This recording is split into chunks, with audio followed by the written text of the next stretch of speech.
My name is Cortez-De Cruz, and my presentation discusses the rise of eating disorders and specifically Western influence on global health and culture. And again, this is, I know, a fairly sensitive topic for some people, so just a heads up before we get started. Just a little bit about me. I was born and raised in Texas, but I now live in Fairfax, Virginia, which is in the DC metro area, and I'm a rising senior at Oakton High School.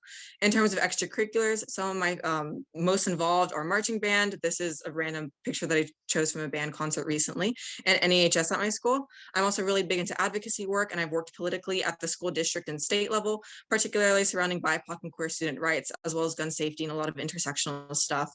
And then, of course, around mental health, which is very close to my heart and probably my greatest passion thus far. And tutoring. I love little kids and teaching, so I've done a lot of that this past year with ESOL kids, teaching kids how to play instruments, and just connecting with them in the middle of the pandemic. So in terms of future career plans, I'm still definitely in the discovery stage, but my passions are with poli-sci and psych, and I hope to double major in college, but the end goal is probably a PhD in child development.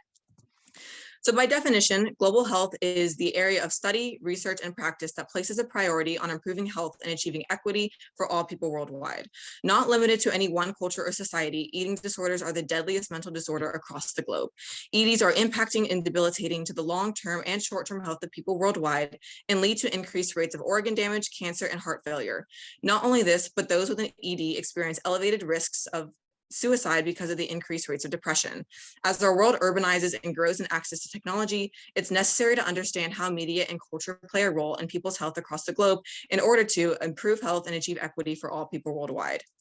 So just to put everything in perspective, I did a quick search this morning to find the updated number of COVID cases, and the number sits at 178 million worldwide. So compared to that, there's a estimated 28.8 million Americans who struggle with an ED at some point in their life, 2/3 of that number being women and 1/3 of that is men.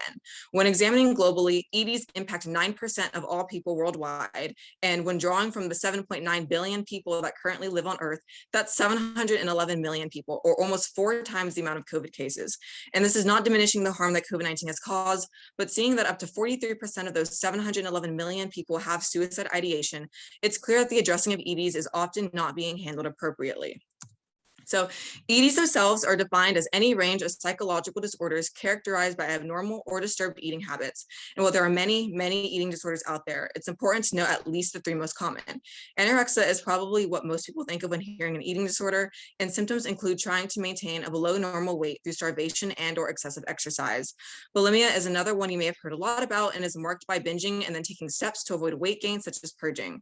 Binge eating itself is actually the most common eating disorder in the United States and is frequently characterized by consuming large amounts of food in one sitting and feeling that eating behavior is out of control.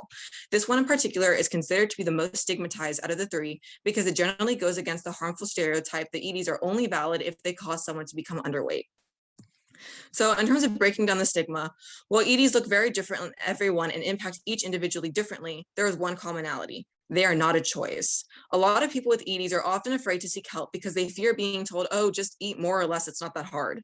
Additionally, because of very underweight image that is often fed to us when discussing EDs, many people fear invalidation as well or feel as though my ED is not bad enough for it to actually count. It's these misconceptions as well as the unwillingness to sit down and have uncomfortable conversations around EDs that enables them to keep developing as our world becomes more advanced. It's important to reflect how you may be unintentionally feeding into the culture surrounding EDs and how it may impact you and your health in turn. So to first off put a definition to the very big word here, Westernization can be described as the process by which increased cultural contact with Western views, perceptions, media, and cultural normals influence non-Western cultures. Various studies have looked at population, demography, food supply, global economies, gender roles, and familiar traditional family structures when looking at the rise of EDs internationally. East Asia is one of the earliest cultures to be researched, and EDs became more common in Japan in the 1970s, and by the end of the 20th century, disordered eating attitudes and practices have grown considerably among teenagers. EDs in Asia show that eating disorders are more cultural reactive than cultural bound or specific. In Asia, this is due to the Westernization of fashion, beauty concepts, television, and social media. The confluence of Westernization, cultural changes, industrialization, and urbanization is taken into account in the study of Asia's substantial and quick growth in eating disorders. And this is not in any way unique to East Asia, but seen in many places everywhere across the globe, especially concentrated in Western Europe, the Americas, and the Middle East. It's vital to examine the influence of Westernization in media on self-perception while looking at EDs throughout the world. In 1 week, children in the United States watch an average of 21 hours of television, without including other types of screen time, which includes like phones and iPads, which can account for altering conceptions of the ideal body image or body shape. Another example, Fiji, has been extensively researched as a result of the surge in eating disorders that occurred after Western influence began in the mid-1990s there. There's only been one documented example of an ED prior to that. In the mid-1990s, TV was introduced to Fijian culture, and a researcher conducted a series of tests to assess EDs and aesthetic ideals before and after the introduction of television. When TV was introduced, the number of EDs among Fijian women increased dramatically. Body dissatisfaction, dieting, and the desire to lose weight, and the slim ideal internalization, as well as bulimic activities, grew more popular in the island as television and more westernized concepts became more prevalent.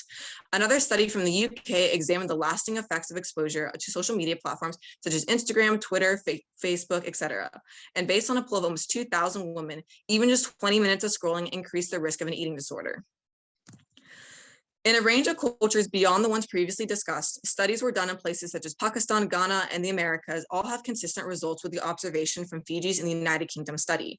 With this, it is no surprise that EDs are on a rise throughout the world. With the advancement of technology and societal developments, the concept of an ideal body form and size has spread to nearly every corner of the globe. Urbanization, industrialization, media impact, westernization, and changes in social culture and gender identity are all factors to consider. Countries throughout the world are becoming more urbanized, and as a result of rising demographic expansion, which is fueled by industrialization. This in turn allows for the exposure for more mainstream and Western media and standards, and unfortunately enables different cultures and nations all across the world to have increased rates of eating disorders because of the projected standards. So the main reason I wanted to bring this topic to light in the student speaker series is because it's very immediate and personal to a lot of people our age. And based on the statistics, it may be likely that you potentially know somebody struggling with an eating disorder or struggling with them yourself. If you are, this is a reminder that you are not alone in this and nothing can invalidate your experience.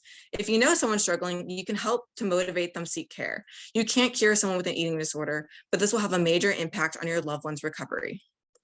So that being said, this takes me to the end of my presentation. Thank you so much for taking the time to join me this evening, and to the GHLC for giving me the opportunity to speak with you all. I included the numbers to the call text ED hotline as well as the suicide hotline, which are important resources that I encourage you to all use as needed. I also have my email, so feel free to reach out for any questions. So thank you again and have a wonderful rest of your evening.